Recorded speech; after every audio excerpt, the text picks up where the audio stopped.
A very powerful form of feedback is observer feedback. This is something I have repeatedly described, for example, how we used in changing teacher behavior. Uh, Teachers, particularly primary and secondary school teachers, when they teach, exhibit 7 categories of behavior in the classroom.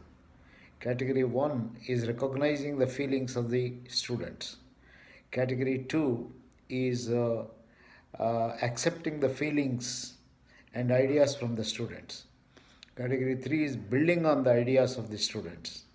Category 4 is asking questions. Category 5 is lecturing, which is the most commonly used behavior. Category 6 is directing. Category 7 is criticizing or reprimanding. The first 4 categories are called as indirect way of influencing the student. The next 3 categories, lecturing, directing, criticizing, are called as direct way of influencing the child. In our studies, we used to sit at the back of the classroom and keep noting the category number every 3 second period. That means in a minute you can make 20 observations. At the end of the hour, you will have 1200 observations and you can reconstruct the entire classroom behavior of the teacher.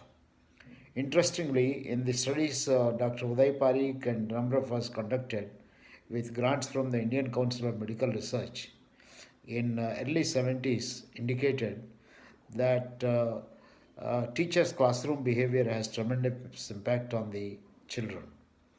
When we studied 50 different primary school teachers, we discovered uh, that some of the teachers who thought that they are indirect in their influence were actually found to be direct, and some of those who thought that they are direct actually found to be indirect in terms of their influence.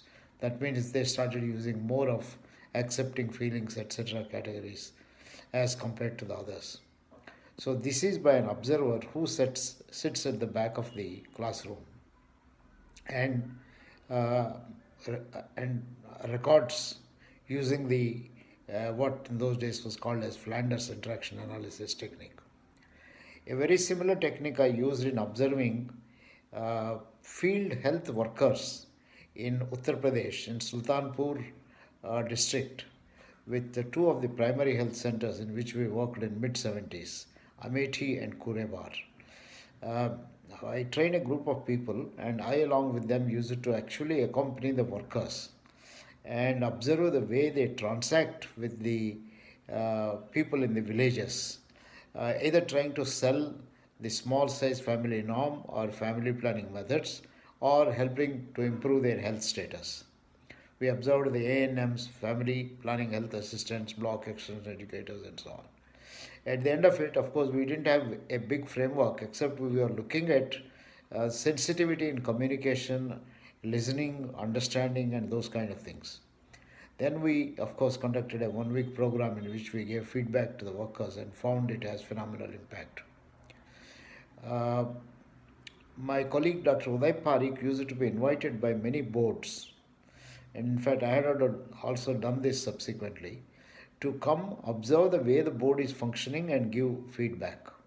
So we go to a board meeting, or for that matter, any meeting, maybe in an educational institution, a faculty meeting, sit as an observer, observe and record using a priori categories, or you can develop categories after that. And at the end of the session or in the middle of the session, give feedback. This is what in T group training methodology call as process feedback. Uday and I have written articles on this on process feedback. This is actually based on our observations. So you observe a group in action and an organization in action and record and give them the feedback. Similarly, there were very interesting observational techniques developed by Bales in observing group behavior. So there are Bales categories, and that's a framework that he has offered. And subsequently, there were other categories that were developed on group functioning and things like that. So all these examples illustrate that it is possible for an outsider to sit with the people, observe actually, and give feedback. I found this very useful in giving feedback to CEOs.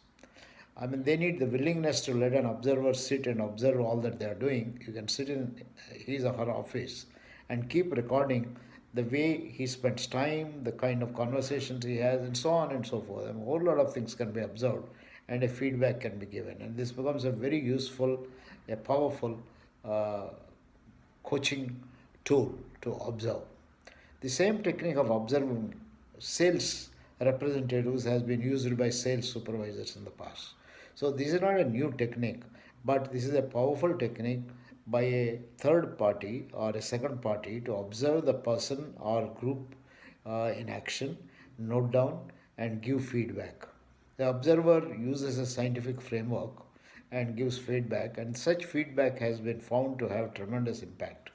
For example, in the case of teachers, we found just by giving them the feedback after training them in the methodology, we found that they have changed substantially, and the changes were sustained across 6 months. This was given in a book written by Uday Parikh and me called Changing Teacher Behavior Through Feedback, published by ICFI some time ago. I think you can try it out on the internet and then get this.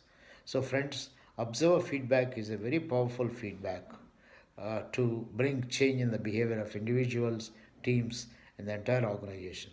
It's particularly useful if you want to improve the effectiveness of a board meeting or a team functioning or departmental functioning and so on. And I would strongly recommend it for CEOs because most CEOs spend a lot of their time acting and acting and acting, action oriented, not knowing their actions are directed against whom and with what kind of results and things like that. Observers can give you wonderful feedback and insights about your own behavior.